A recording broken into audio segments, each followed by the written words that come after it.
ಕರ್ನಾಟಕ ರಕ್ಷಣಾ ಸಮಿತಿಯ ಕೋಲಾರ ಜಿಲ್ಲಾ ಅಧ್ಯಕ್ಷರು, ಜಿಲ್ಲಾ ಸಮಿತಿ ಪ್ರತಿಭಾವಂತ ವಿದ್ಯಾರ್ಥಿಗಳಿಗೆ ಇವತ್ತು ಪ್ರತಿಭಾ ಪುರಸ್ಕಾರ ಕಾರ್ಯಕ್ರಮವನ್ನು ಇಟ್ಕೊಂಡಿದ್ದಾರೆ.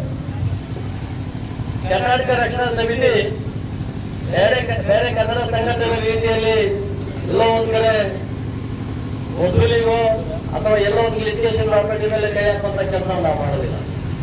ರಕ್ಷಣಾ ಸಮಿತಿ ಯಾವತ್ತೂ ನ್ಯಾಯ, ನೀತಿ, ಧರ್ಮಕ್ಕಾಗಿ ಹೋರಾಟ ಮಾಡ್ತದೆ. ಕರ್ನಾಟಕ ರಕ್ಷಣಾ ಸಮಿತಿ ಇಲ್ಲಿವರೆಗೂ ಇಡೀ ರಾಜ್ಯಾದ್ಯಂತ ಕನ್ನಡವನ್ನ ನಾವು ತಾಯಿ ರೂಪದಲ್ಲಿ ನೋಡ್ತೇವೆ. ಹಾಗೆಯೇ ತೆಲುಗು, ತಮಿಳು, ಮಲಯಾಳಿ ಇತರೆ ಭಾಷೆಗಳನ್ನು ಪ್ರೀತಿಯಿಂದ ಕಾಣ್ತೇವೆ. ನಾನು ಯಾಕೆ ಈ ಮಾತು ಹೇಳ್ತೀನಿ ಅಂದ್ರೆ, ರಕ್ಷಣಾ ಸಮಿತಿ ಅಂದ ತಕ್ಷಣ ಬೇರೆ ಬೇರೆ ಭಾಷೆಗಳನ್ನ ವಿರೋಧ ಮಾಡಬೇಕು, ಬೇರೆ ರಾಜ್ಯದಿಂದ ಬಂದವ್ರನ್ನ ದೂರ ತಳ್ಳಬೇಕು ಅಂತಕ್ಕಂಥ ಉದ್ದೇಶ ಅಲ್ಲ. ಕರ್ನಾಟಕ ರಕ್ಷಣಾ ಸಮಿತಿ ಯಾವತ್ತೂ ಕನ್ನಡವನ್ನ ತಾಯಿ ರೂಪದಲ್ಲಿ ನೋಡ್ತೇವೆ. ತೆಲುಗು, ತಮಿಳು ಇತರೆ ಭಾಷೆಗಳನ್ನ ಚಿಕ್ಕಮ್ಮ, ದೊಡ್ಡಮ್ಮ, ಅತ್ತೆ, ದೊಡ್ಡತ್ತೆ, ಆ ತಂಗಿ, ಅಕ್ಕಂತರ ನೋಡ್ತೀವಿ. ಅದೇ ರೀತಿ ನಮ್ಗೆ ಒಂದು ಹೆಂಡತಿ ಬೇಕು. ಆ ಹೆಂಡತಿ ಯಾರಪ್ಪ ಅಂದ್ರೆ ಇಂಗ್ಲಿಷ್. ಕಡ್ಡಾಯವಾಗಿ ಇಂಗ್ಲಿಷ್ ಅನ್ನ ಕಲಿಯಲೇಬೇಕು ನಾವು. ಇಂಗ್ಲಿಷ್ ಕಲಿದ ಹೋದ್ರೆ ನಾವು ಏನು ಮಾಡಕ್ಕಾಗಲ್ಲ. ಇಲ್ಲಿ ಈಗಾಗಲೇ MNC ಕಂಪನಿಗಳು ಕನ್ನಡ ಮೀಡಿಯಂ ಓದೋದ್ರ ಮಕ್ಕಳು ಕನ್ನಡದಲ್ಲೇ ಓದಿ ಅಂತ ಹೇಳ್ತಕ್ಕಂಥ ಮಾತನ್ನು ನಾವು ಹೇಳೋದು. ಕನ್ನಡ ನಮಗೆ ಎಷ್ಟು ತಾಯಿ ರೂಪದಲ್ಲಿ ಬೇಕೋ ಅದೇ ರೂಪದಲ್ಲಿ ಇಂಗ್ಲಿಷ್ ನಾವು ಕಲಿಯಲೇಬೇಕು. ಯಾಕೆ ನಾನು ಈ ಮಾತು ಹೇಳ್ತಿದ್ರೆ, ಶ್ರೀಮಂತರ ಮಕ್ಕಳು ಮಾತ್ರ ಇಂಗ್ಲಿಷ್ ಕಲಿತಾರೆ, ಬಡವರ ಮಕ್ಕಳು ಇಂಗ್ಲಿಷ್ ಕಲಿಯೋದಕ್ಕೆ ವಿರೋಧ ಮಾಡ್ತಾರೆ. ನೀವು ಕನ್ನಡನೇ ಕಲೀರಿ, ಕರ್ನಾಟಕದಲ್ಲಿ ಕನ್ನಡ ಮುಖ್ಯ, ಕನ್ನಡ ಭಾಷೆ ನಮ್ಮ ತಾಯಿ ಭಾಷೆ ಅಂತ ಹೇಳ್ತಕ್ಕಂಥದ್ದು. ನಾವಿವತ್ತು ಈ ಡಬಲ್ಗೆ ಮಾಡಕ್ಕೆ ನಡೆಯಿಲ್ಲ. ಕರ್ನಾಟಕದಲ್ಲಿ ಕನ್ನಡ ತಾಯಿ ಇದ್ದಾಗೆ ನಮಗೆ ಒಬ್ಬ ತಾಯಿ ಇದ್ದಾಳೆ, ಪಕ್ಕದಲ್ಲೇ ಒಬ್ಬ ಹೆಣ್ಮಗಳು ಬಂದಿದ್ದಾಳೆ. ಅವ್ರಿಗೊಬ್ಬ ತಾಯಿ ಹೇಗೆ ಮುಖ್ಯನೋ ಹಾಗೇನೆ ಭಾಷೆಗೂ ನಮಗೆ ಬೇರೆ ಭಾಷೆಗಳು ಮುಖ್ಯನೇ. ಚಿಕ್ಕಮ್ಮ, ದೊಡ್ಡಮ್ಮ ಇವತ್ತು ನಮ್ಮ ವಿದ್ಯಾರ್ಥಿಗಳು ಬಂದಿದ್ದಾರೆ. ಬಹಳ ಖುಷಿ ಆಗ್ತದೆ ನಿಮ್ಮೆಲ್ಲ ನೋಡ್ತಾ ಇದ್ದಾರೆ. ಯಾಕೆ ಖುಷಿ ಆಗುತ್ತೆ ಅಂದ್ರೆ, ಪ್ರತಿಭಾ ಪುರಸ್ಕಾರ ಅಂತಕ್ಕಂಥದ್ದು ಶ್ರೀಮಂತರ ಮಕ್ಕಳಿಗೆ ದೊಡ್ಡ ದೊಡ್ಡ ಫೈವ್-ಸ್ಟಾರ್ ಹೋಟೆಲ್, 7-ಸ್ಟಾರ್ ಹೋಟೆಲಲ್ಲಿ ಮಾಡೋ ಕಾರ್ಯಕ್ರಮದಲ್ಲಿ ಭಾಗವಹಿಸ್ತಾರೆ. ಇವತ್ತು ಇಲ್ಲಿ ರೋಡಲ್ಲಿ ಕೂತ್ಕೊಂಡು ಒಂದು ಪೆಂಡಲ್ ಹಾಕೊಂಡು ಇಷ್ಟೊಂದು ಚಿಕ್ಕ ಕಾರ್ಯಕ್ರಮದಲ್ಲಿ ಬಹಳ ಚೊಕ್ಕಟವಾಗಿ ಅರೇಂಜ್ ಮಾಡಿರ್ತಕ್ಕಂಥ ಎಲ್ಲರಿಗೂ ನಾನು ಅಭಿನಂದಿಸ್ತೇನೆ. ಇದೆಲ್ಲ ಇಲ್ಲಿ ಬಂದಿದ್ದೀರಿ. ನಿಮ್ಗೆ ಪ್ರತಿಭಾ ಪುರಸ್ಕಾರದಲ್ಲಿ ಒಂದು ಕೋಟಿನ ಒಂದು ಲಕ್ಷಣ ಕೊಡೋದಿಲ್ಲ, ಒಂದು ಗೌರವ. ನೀವು ಏನು ಶ್ರಮ ಪಟ್ಟು ಓದಿದ್ದೀರಿ, ಕಷ್ಟಪಟ್ಟಿದ್ದೀರಿ, ಬೆಳೆದಿದ್ದೀರಿ, ಇಷ್ಟೆಲ್ಲ ಮಾಡಿದ್ದೀರಿ, ನಿಮ್ಗೊಂದು ಸನ್ಮಾನ ಮಾಡೋದ್ರಿಂದ ನಮಗೊಂದು ತೃಪ್ತಿ, ನಿಮಗೂ ಒಂದು ತೃಪ್ತಿ. ಮುಂದೆ ನೀವು ಜೀವನದಲ್ಲಿ ದೊಡ್ಡವರಾದ್ಮೇಲೆ ಒಂದು IAS ಮಾಡ್ತೀರಿ, IPS ಮಾಡ್ತೀರಿ, ಡಾಕ್ಟರ್ ಆಗ್ತೀರಿ, ಇಂಜಿನಿಯರ್ ಆಗ್ತೀರಿ, ದೊಡ್ಡ ಉದ್ಯೋಗಕ್ಕೆ ಹೋಗ್ತೀರಿ. ಅದನ್ನ ಸಂದರ್ಭದಲ್ಲಿ ನಾವು ಇಂಥ ಟೈಮಲ್ಲಿ ಕರ್ನಾಟಕ ರಕ್ಷಣಾ ಸಮಿತಿ ನಮಗೆ ಒಂದು ಸನ್ಮಾನ ಮಾಡ್ಕೊಳ್ತಕ್ಕಂಥ ಖುಷಿ ನಿಮಗಿರ್ಬೇಕು. ನಾವು ನಿಮ್ಮನ್ನ ಗೌರವಿಸಿದೀವಿ ಅನ್ನೋ ಖುಷಿ ನಮಗೂ ಇರಬೇಕು. ಇವತ್ತು ಎಷ್ಟೋ ಜನ ಇವತ್ತು ಬಹಳ ಬುದ್ಧಿವಂತಿರ್ತಾರೆ. ನಮ್ಮ ಕಾಲದಲ್ಲಿ ನಾವು ಓದೋ ಟೈಮಲ್ಲಿ ನಮಗೆ 5ನೇ ಕ್ಲಾಸ್ವರೆಗೂ ಇಂಗ್ಲಿಷ್ ಕಲಿಯಕ್ಕೆ ಆಗ್ತಾ ಇದ್ದಿಲ್ಲ. ನಾವು ಕಲ್ತಿದ್ದು 1ನೇ ಕ್ಲಾಸಿಂದ 4ನೇ ಕ್ಲಾಸ್ ಕನ್ನಡ ಕಲ್ತಿದ್ವಿ. ಅದಾದ್ಮೇಲೆ 5ನೇ ಕ್ಲಾಸಿಂದ 7 ಆಮೇಲೆ ಇಂಗ್ಲಿಷ್ ಅನ್ನ ಕಲ್ತಿದ್ವಿ.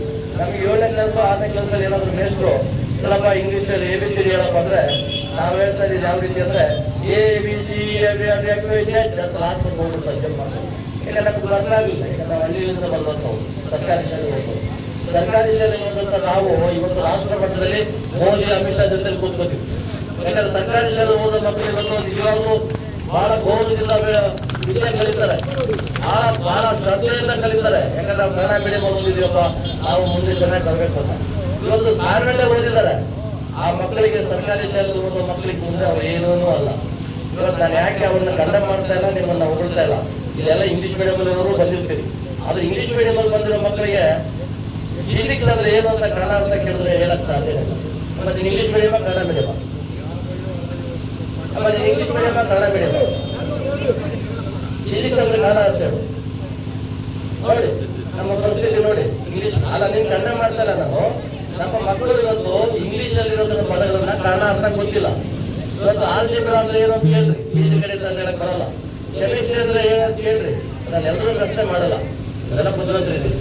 ಆದ್ರೆ ನಾನು ಹೇಳೋದು ಇವರ ಮಗು ಒಬ್ಬರು ಇಸ್ಕಾಕಣ್ಣ ಕೈಗೆ ಫಿಸಿಕ್ಸ್ ಅಂದ್ರೆ ಕನ್ನಡ ಗೊತ್ತಿಲ್ಲ, ಜಯಗಣಿತ ಅಂದ್ರೆ ಗೊತ್ತಿಲ್ಲ, ಆಲ್ಜಿಬ್ರಾ ಅಂದ್ರೆ ಗೊತ್ತಿಲ್ಲ, ಎಷ್ಟೋ ಜನ ಗೊತ್ತಿಲ್ಲ. ಕನ್ನಡ ಮೀಡಿಯಂ ಮಕ್ಕಳಿಗೆಲ್ಲ ಗೊತ್ತು, ಇಂಗ್ಲಿಷ್ ಗೊತ್ತು, ಕನ್ನಡ ಗೊತ್ತು. ಯಾಕೆ ಈ ಮಾತು ಹೇಳ್ತೀವಿ ಅಂದ್ರೆ, ನಾವು ಕನ್ನಡ ಮೀಡಿಯಂ ಓದಿದ್ರಿಂದ ಇಂಗ್ಲಿಷನ್ನು ನಾವು ಸಮವಾಗಿ ಗೌರವ ಕೊಡ್ತೀವಿ, ಅದನ್ನು ಕಲಿತೇವೆ, ಕನ್ನಡ ಕಲಿತೇವೆ. ಆದ್ರೆ ಕಾನ್ವೆಂಟಲ್ಲಿ ಓದಿರ್ತಕ್ಕಂಥವ್ರು ಎಷ್ಟು ಜನ ಮಕ್ಕಳು ಮನೆಗಳತ್ರ ಅಕ್ಕಪಕ್ಕದಲ್ಲಿ ಬರ್ತಾರಲ್ಲ, ಅವ್ರನ್ನ ಕೇಳಿ ನೋಡಿ. ನಿಮ್ಗೆ ಜಿಯೋಗ್ರಫಿ ಅಂದ್ರೆ ಏನಂತ ಕೇಳಿ ಅವ್ರು ಹೇಳಲ್ಲ, ಬಯಾಲಜಿ ಅಂತ ಕೇಳಿ ಕನ್ನಡ ಇಂಗ್ಲಿಷಲ್ಲಿ ಹೇಳ್ತಾರೆ, ಕನ್ನಡ ಅರ್ಥ ಇರಲ್ಲ. ತಾಯಿ ಅಂದ್ರೆ ಹೇಗೆ ಮದರ್ ಅಂದ್ರೆ ತಾಯಿ ಅಂತ ಅನ್ಸ್ಕೊತೀವೋ ಹಾಗೇನೆ ಎಲ್ಲ ಭಾಷೆ ಕಲಿಬೇಕು. ಇವತ್ತು ನಮ್ಮ ಮಕ್ಕಳು ಇವತ್ತು ಇಲ್ಲಿ ಬಂದಿರ್ತಕ್ಕಂಥ ಮಕ್ಕಳು ನೀವು ಚಾಲೆಂಜ್ ಮಾಡಬೇಕು. ನೀವು ಡಾಕ್ಟರ್ ಆಗಬೇಕು, ಇಂಜಿನಿಯರ್ ಆಗಬೇಕು, ದೊಡ್ಡ ದೊಡ್ಡ ಕೋರ್ಸ್ ಹೋಗ್ಬೇಕು ಅನ್ನೋದೇನು ಬೇಕಾಗಿಲ್ಲ. ಯಾವುದೋ ಒಂದು ಡಿಗ್ರಿ ಮಾಡ್ಕೊಳ್ಳಿ. ಆದ್ರೆ ಒಂದು ನೆನಪಿಟ್ಕೊಳ್ಳಿ, IAS ಎಕ್ಸಾಮ್ ಬರೀಬೇಕು ಅಂತ ಜ್ಞಾನ ಅದನ್ನ ಮನಸ್ಸಲ್ಲಿ ಇಟ್ಕೊಳ್ಳಿ.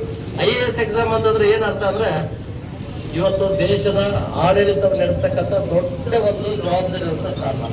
ನಿಮ್ಗೆಲ್ಲರೂ ಗೊತ್ತಿದೆ, ಇಲ್ಲಿ ಹೀಗೆ ರವಿ ಅಂತ ಒಬ್ಬರು ಬಂದಿದ್ರು. ರವಿ DC ಆಗಿ ಬಂದ್ರು. ಒಬ್ಬ ಬಡವರು ಮಗ, ಅಮ್ಮ ಒಂದು ಎಲ್ಲೋ ಅಂತ ತಾಯಿ ಇದು ಮಾಡ್ತಾ ಇದ್ರು, ಹಾಲು ಮಾರ್ತಾ ಇದ್ರು, ಬಣ್ಣದಲ್ಲಿ ಬೆಳೆದಂಥವ್ರು. ಆದ್ರೆ ಇಲ್ಲಿ DC ಆಗಿ ಬಂದು ಎಷ್ಟು ಒಳ್ಳೆ ಕೆಲಸ ಮಾಡಿ ಹೋದಾದ್ರೆ ಅಷ್ಟು ಒಳ್ಳೆ ಕೆಲಸ ಮಾಡಲ್ಲ. ಅದು ಬಡತನ ಯಾವತ್ತೂ ಬಡವರಿಗೆ ಎದ್ದೋಳ ಕಷ್ಟ ಎದ್ದೋಳಿಗೆ ಗೊತ್ತಿರುತ್ತೆ. ಬಡತನ ಯಾರು ಅನುಭವಿಸಿರ್ತಾರೋ ಅವ್ರ ಬಡವ್ರ ಬಗ್ಗೆ ಕಾಳಜಿ ಇರ್ತಾರೆ. ಬಡವ್ರ ಬಗ್ಗೆ ಕಾಳಜಿ ಇರ್ತಕ್ಕಂಥವ್ರು ಯಾರಪ್ಪ ಅಂದ್ರೆ ಬಟ್ಟೆ ಅಷ್ಟೋಳ ಕಷ್ಟ ಯಾರು ಗೊತ್ತು ಅಷ್ಟೋರಿಗೆ ಗೊತ್ತು. ಹಾಗೆ ನೀವು ಕಷ್ಟಪಟ್ಟು ಇಲ್ಲಿ ಬಂದಿರ್ತಕ್ಕಂಥವ್ರು ಯಾರು IAS IPS ಆಫೀಸರ್ ಮಕ್ಕಳಂತೂ ಅಲ್ಲ.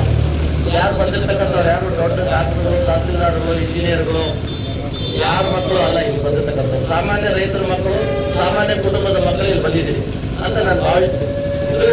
IAS ಮಕ್ಕಳು ನನಗೆ ಗೊತ್ತಿಲ್ಲ ಯಾರು IAS ಇದ್ರ ಇಲ್ಲಿ. IAS ಮಕ್ಕಳು ಯಾರು ಇಲ್ಲಿ ಬರೋದಿಲ್ಲ. ಯಾಕಂದ್ರೆ ಅವ್ರಿಗೆ ಬರೋಕೆ ಒಂದು ಆಚೆ ಅವರು ಅವ್ರ ಜೊತೆ ಹೋಗಿ ಹಾಕ್ಕೊಳ್ಳೋದು. ಕರ್ನಾಟಕ ರಕ್ಷಣಾ ಸಮಿತಿಯವರು ಪ್ರತಿಭಾ ಪುರಸ್ಕಾರ ಅಂತ ಮಾಡ್ತಾರೆ. ಏನೊಂದು ಪ್ರಶಸ್ತಿ ಬಂದಂತವ್ರ ಕಲ್ಲೋಗ್ಬೇಕಾ ಅಷ್ಟು ಟೈಮ್ ವೇಸ್ಟ್ ಮಾಡಬೇಕಾದ್ರೆ ಇಷ್ಟೊಂದಾದ್ರೂ ನೀವು ತಾಳ್ಮೆಯಿಂದ ಕೂತಿದ್ದೀರಿ. ಈ ಒಂದು ಸನ್ಮಾನ ಸಮಾರಂಭದಲ್ಲಿ ನೀವು ಆಶ್ರಯಿಸಬೇಕಂತ ದಿಕ್ಕಿಲ್ಲ. ನಾನು ಹೆಚ್ಚಿನ ಸಮಯ ತಗೊಳ್ಳಲ್ಲ, ಯಾಕಂದ್ರೆ ಸಮಯ ಬಹಳ ಮುಗಿದಿದೆ. ನಾನು ಸ್ವಲ್ಪ ಯಾವುದೋ ಕಾರ್ಯಕ್ರಮದಲ್ಲಿ ಹೊರಗಡೆ ಇದ್ದು ಅಲ್ಲಿ ಯಾವುದೋ ಒಂದು ದೊಡ್ಡ ಒಂದು ಮರ್ಡರ್ ಕೇಸ್ ಆಗಿತ್ತು, ಬಡವರಿಗೆ ಒಂದು ಅನ್ಯಾಯ ಆಗಿತ್ತು. ಅವ್ರು ಕರೆದ್ರು ಹಣ ಬರಲೇಬೇಕು ಅಂತ ಅಲ್ಲಿ ಹೋಗಿ ಅವ್ರನ್ನ ಅಟೆಂಡ್ ಮಾಡ್ಕೊಂಡು ಬರಬೇಕಾಗ್ತಿದ್ದು. ನಾವೆಲ್ಲ ಬಡತನ ನೋವುಗಳು ಸಂಘಟನೆಗಳಂದ್ರೆ ಕಷ್ಟವಾದ ಕೆಲಸ.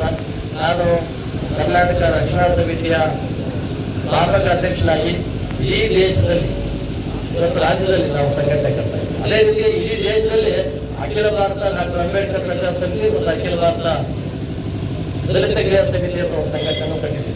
ಮತ್ತೆ ಭಾರತೀಯ ಜನತಾ ಪಕ್ಷದಲ್ಲಿ ರಾಷ್ಟ್ರೀಯ ಪ್ರಧಾನ ಕಾರ್ಯದರ್ಶಿಯೂ ಆಗಿದೆ. ಅದು ರಾಜಕೀಯ ಒಂದ್ ಕಡೆ ಇರಲಿ. ಬಿಜೆಪಿನಲ್ಲಿ ರಾಷ್ಟ್ರೀಯ ಪ್ರಧಾನ ಕಾರ್ಯದರ್ಶಿ, ಅಖಿಲ ಭಾರತ ದಲಿತ ಕ್ರಿಯಾ ಸಮಿತಿನಲ್ಲಿ ನಾನು ಇವತ್ತು ನಿಜವಾದಂತಹ ಒಂದು ಬಡವರ ಸೇವೆ ಮಾಡುವಂತ ಕೆಲಸ ಮಾಡ್ತಾ ಇದ್ದೀನಿ. ಇವತ್ತು ಬಾಬಾ ಸಾಹೇಬ್ ಅಂಬೇಡ್ಕರ್ ಅವರು ವಿಷವನ್ನ ಕುಡಿದು ನಮ್ಗೆ ಅಮೃತ ಕೊಡೋದಿಲ್ಲ. ಈ ಅಮೃತ ಎಷ್ಟು ಜನ ಸಿಕ್ಕಿದೆ ಅಂತ ಯೋಚನೆ ಮಾಡಬೇಕು. ಇಲ್ಲಿ ಬಂದಿರೋ ನಾನು ಯಾರು ಯಾವ ಜಾತಿ ಅಂತ ಕೇಳಕ್ ಹೋಗಲ್ಲ. ಆದ್ರೆ ಬರೀ SC ST ಮಾತ್ರ ಮೀಸಲಾತಿ ಸಿಕ್ಕಿಲ್ಲ. ಬಾಬಾ ಸಾಹೇಬ್ ಅಂಬೇಡ್ಕರ್ ಸಂವಿಧಾನ ಬರೆಯುವಾಗ ನೇರವಾಗಿ ಎಲ್ಲಾ ಜನರಿಗೂ ಸಮಾನತೆ ಕೊಡಬೇಕು, ಈ ಸಮಾನತೆಯಿಂದ ಜೀವನ ಮಾಡ್ತಕ್ಕಂಥ ಬದುಕನ್ನ ಕಟ್ಕೊಡ್ಬೇಕಂತಕ್ಕಂಥದ್ದು ಸಂವಿಧಾನದಲ್ಲೇ ಬಂದಿದೆ. ಸಮಾನತೆ, ಸೋದರತ್ವ ಮತ್ತು ಸ್ವಾತಂತ್ರ್ಯ ಅಂತಕ್ಕಂಥ 3 ವೇದಘೋಷಗಳನ್ನ ಬರ್ಬೋಗಿದೆ. 3 ವೇದಘೋಷಗಳನ್ನ ಯಾರು ಅದನ್ನ ಊರ್ಜಿತ ಮಾಡಕ್ಕಾಗಿಲ್ಲ. SC ST ಮಾತ್ರ ಮೀಸಲಾತಿ ಸಿಕ್ಬಿಡ್ತು ಅಂಬೇಡ್ಕರ್.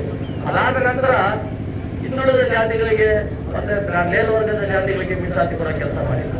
VP ಸಿಂಗ್ ಅವರು ದೇಶದ ಪ್ರಧಾನಮಂತ್ರಿ ಆಗಿದ್ದಾಗ ಮಂಡಲ್ ಕಮಿಷನ್ ಅಂತ ಒಂದು ಕಮಿಷನ್ ಮಾಡಿ ಹಿಂದುಳಿದ ಜಾತಿಗಳು, ಗೌಡರು, ಬೇರೆ ಬೇರೆ ಜಾತಿಗಳು, ಕುರುಬರು, ಬೇರೆ ಇತರೆ ಜಾತಿಗಳು ಏನಿರ್ತಾರೆ SC ST ಬಿಟ್ಟು ಅವರಿಗೆಲ್ಲ ಕೊಟ್ಟರು.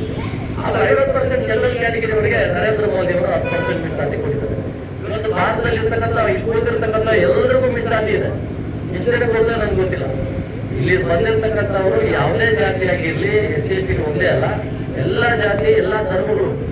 ಇಸ್ಲಾಂ ಕ್ರೈಸ್ತ ಧರ್ಮದವ್ರಿಗಿದೆ, ಮುಸ್ಲಿಂ ಧರ್ಮಕ್ಕಿದೆ, ಸಿಖ್ಖರಿಗಿದೆ, ಜೈನರಿಗಿದೆ. ಭಾರತದಲ್ಲಿ ಇರ್ತಕ್ಕಂಥ ಪ್ರತಿಯೊಂದು ಜಾತಿ ಧರ್ಮಗಳಿಗೂ ಮೀಸಲಾತಿ ಸಿಕ್ಕಿದೆ. ಆ ಸಿಗೋದನ್ನ ತಗೊಳ್ಳೋದು ಹೇಗೆ ಅಂತ ಗೊತ್ತಿಲ್ಲ. ಅದು ಬಹಳ ಜನಕ್ಕೆ ಅರ್ಥವಾಗಿಲ್ಲ. ಆ ದಿಕ್ಕಿನಲ್ಲಿ ಇವತ್ತು ಸಮಾನತೆಯನ್ನ ಕಾಣಬೇಕು ಅಂತಕ್ಕಂಥ ದಿಕ್ಕನ್ನ ಇವತ್ತು ಸಮಾಜ ನಾವು ನೋಡ್ಬೇಕಾಗ್ತದೆ. ಬಡತನದಲ್ಲಿರ್ತಕ್ಕಂಥವ್ರಿಗೂ ನ್ಯಾಯ ಸಿಗ್ಬೇಕು. ಬಡವರ ಮಕ್ಕಳು ಎಲ್ಲೋಗ್ಬೇಕು, ಬಡವರ ಮಕ್ಕಳಿಗೆ ನ್ಯಾಯ ಸಿಗ್ಬೇಕು ಅಂತಂದಾಗ ಇಂಥ ವೇದಿಕೆಗಳು ನಿಮಗಾಗಿ ಒಂದು ಕಾರ್ಯಕ್ರಮ ಮಾಡ್ತಾರೆ. ಕಾರ್ಯಕ್ರಮ ಮಾಡ್ಬೇಕಾದ್ರೆ ಇದು ಸುಲಭವಾದ ಕೆಲಸ ಅಲ್ಲ. 10 ಜನ ಸೇರಿಸ್ಬೇಕು, ಅವ್ರಿಗೆ ವೇದಿಕೆ ಸೃಷ್ಟಿ ಮಾಡಬೇಕು, ಸಂಬಂಧವಂತ ವೇದಿಕೆ ಮೇಲೆ ಕೂರಿಸಿ ಮಾತಾಡ್ಬೇಕು. ಸರಿ, ನಾನು ಗ್ಯಾರಂಟಿ ಇರಲಿಲ್ಲ, ಜನರಿಗೆ ಬರೋದು ನಾನು ಭಾಷಣ ಮಾಡೋದಿಲ್ಲ. ನನಗೆ ಮಾತಾಡ್ಬೇಕಾದ್ರೆ ನನಗೆ 2 ನಿಮಿಷ ಮಾತಾಡಿ ನಿಮಗೆಲ್ಲ ಸನ್ಮಾನ ಮಾಡಿ ಹೋಗ್ಬೇಕು ಆಸೆ ಇರ್ತದೆ. ನಮ್ಮ ಜಿಲ್ಲಾಧ್ಯಕ್ಷರು, ರಾಜ್ಯ ಪ್ರಧಾನ ಕಾರ್ಯದರ್ಶಿಗಳೆಲ್ಲ ಸೇರ್ಕೊಂಡು ಇಲ್ಲ ನೀವು ಭಾಷಣ ಮಾಡಬೇಕಾದ್ರೆ ಒಳ್ಳೆ ಮಾತನ್ನ ಹೇಳ್ತೀರಾ, ಅದನ್ನ ಹೇಳಿ. ಸಮಯನ ನಾನು ತಗೊಳ್ಳಲ್ಲ ತಂದ್ರೂ 2 ಮಾತು ಹೆಚ್ಚಿಗೆ ತಗೋಬೇಕಂದ್ರೆ ಜನರೇಟರ್ ತಂದಿರ್ಸಿದ್ರೆ ನನಗೋಸ್ಕರ. ಯಾಕಂದ್ರೆ ನಾನು ನೀವು ಜನರೇಟರ್ ಮಾತಾಡಿದ್ರೆ ನಿಮ್ಗೆ ಸ್ಪಷ್ಟವಾದ ಮಾಹಿತಿ ಸಿಗ್ತದೆ, ಸಿದ್ಧಪಡಿಸಿದ್ದಾರೆ. ಹಾಗಾಗಿ ನೀವೆಲ್ಲರಿಗೂ ಒಳ್ಳೇದಾಗಲಿ. ನೀವೆಲ್ಲರೂ ಮುಂದಿನ ದಿನಗಳಲ್ಲಿ IAS ಎಕ್ಸಾಮ್ ಅನ್ನ ತಗೊಳ್ಳೋಂಥ ಪ್ರಯತ್ನ ಮಾಡಿ. ಡಿಗ್ರಿ ಆದ SLC, PUC, ಎಷ್ಟೋ ಜನಕ್ಕೆ SLC ಅಂದ್ರೆ ಏನಂತ ಗೊತ್ತಿಲ್ಲ. SLC ಅಲ್ಲಿ ಹೇಳಮ್ಮ. ಹೇಳು, ಗೊತ್ತಿದ್ರೆ ಹೇಳಿಲ್ಲ, ಪರವಾಗಿಲ್ಲ, ಏನು ಶಿಕ್ಷೆ ಹೇಳಿಲ್ಲ.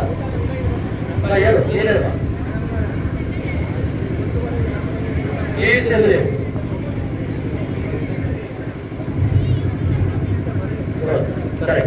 ಎಷ್ಟು ಬುದ್ಧಿವಂತರಿದ್ದಾರೆ ನಮ್ಮಲ್ಲಿ. ಬಂದಿರ್ತಕ್ಕಂಥವ್ರು ಬಹಳ ಬುದ್ಧಿವಂತ ಇದ್ದೀರಿ. ನಿಮ್ಮನ್ನು ಗಂಡ ಮಾಡಬೇಕಂದ್ರೆ ನಿಮ್ಮನ್ನು ಅವಮಾನ ಮಾಡಬೇಕು ಅನ್ನೋ ಉದ್ದೇಶ ಅಲ್ಲ ನಮ್ಮದು. ನಮ್ಮಲ್ಲಿ ಎಷ್ಟು ಮಟ್ಟಿಗೆ ನಮ್ಮಲ್ಲಿ ಬುದ್ಧಿವಂತರಿದ್ದಾರೆ ಅನ್ನೋದಕ್ಕೆ ಸಾಕ್ಷಿ ಇಲ್ಲಿರ್ತಕ್ಕಂಥ ನಮ್ಮದು. ಇಂಗ್ಲೀಷ್ ಮೀಡಿಯಂ ಹೋಗ್ಬಿಟ್ಟು ಫಿಸಿಕ್ಸ್ ಅಂದ್ರೆ ಗೊತ್ತಾಗಿಲ್ಲ, ಕನ್ಫ್ಯೂಸ್ ಆಗ್ತದೆ, ಗೊತ್ತಿದೆ ಅಂದ್ರೆ ಗೊತ್ತಿಲ್ಲ ಅಂತಾರೆ. ಹಾಗಾಗಿ ನೀವೆಲ್ಲರಿಗೂ ಒಳ್ಳೇದಾಗಲಿ. ಮುಂದಿನ ದಿನಗಳಲ್ಲಿ ನೀವು IAS ಎಕ್ಸಾಮ್ ತಗೊಳ್ಳೋದ್ರ ಮುಖಾಂತರವಾಗಿ ನೀವು IAS ಎಕ್ಸಾಮ್ ಅಂದ್ರೆ ಭಾರತೀಯ ಆಡಳಿತ ಸೇವೆ ಅಂತ, IAS ಇಂಡಿಯನ್ ಅಡ್ಮಿನಿಸ್ಟ್ರೇಷನ್ ಸರ್ವಿಸ್ ಅಂತ. ಈ IAS ಎಕ್ಸಾಮ್ ಯಾಕೆ ತಗೋಬೇಕು ಅಂದ್ರೆ ಇವಾಗ ನಮ್ಮ ಕೋಲಾರ ಜಿಲ್ಲೆಯಿಂದ, ನಾನು ಕೋಲಾರ ಜಿಲ್ಲೆ, ಹಾಗಾಗಿ ನಾನು ಓದಿದ್ದು ಕೋಲಾರ ಜೂನಿಯರ್ ಕಾಲೇಜಲ್ಲಿ. ಆ ಜೂನಿಯರ್ ಕಾಲೇಜಲ್ಲಿ ನಾನು HEPS ತಗೊಂಡಿದ್ದೆ, ಹಿಸ್ಟ್ರಿ ಆರ್ಟ್ಸ್ ತಗೊಂಡಿದ್ದೆ. ಆರ್ಟ್ಸ್ ತಗೊಂಡು ಇವತ್ತು ರಾಷ್ಟ್ರ ಮಟ್ಟದಲ್ಲಿ ನಾನು ನಮ್ಮ ಸಂಘಟನೆ ಕಟ್ಟಿದ್ದೀನಿ. ಮೋದಿಯವರ ಜೊತೆಲಿ ಈ ಪಕ್ಕದಲ್ಲಿ ಕೂತ್ಕೊತೀನಿ, ಅಮಿತ್ ಶಾ ಜೊತೆಲಿ ಕೂತ್ಕೊತೀನಿ. ಇವತ್ತು ಇಡೀ ದೇಶದ ಸಮಾಜದ ಕಟ್ಟ ಕಡೆಯ ಜನರಿಗೂ, ರಾಷ್ಟ್ರದಲ್ಲಿ ಕೂತಿರ್ತಕ್ಕಂಥ ಅಮಾಯಕ ಜನರಿಗೂ ನ್ಯಾಯ ಸಿಗಬೇಕು ಅಂತಕ್ಕಂಥ ಹೋರಾಟಗಳಲ್ಲಿ ತೊಡಸ್ಕೊಂಡಿದ್ದೀವಿ. ನಿಮ್ಮೆಲ್ಲರಿಗೂ ಒಳ್ಳೇದಾಗಲಿ.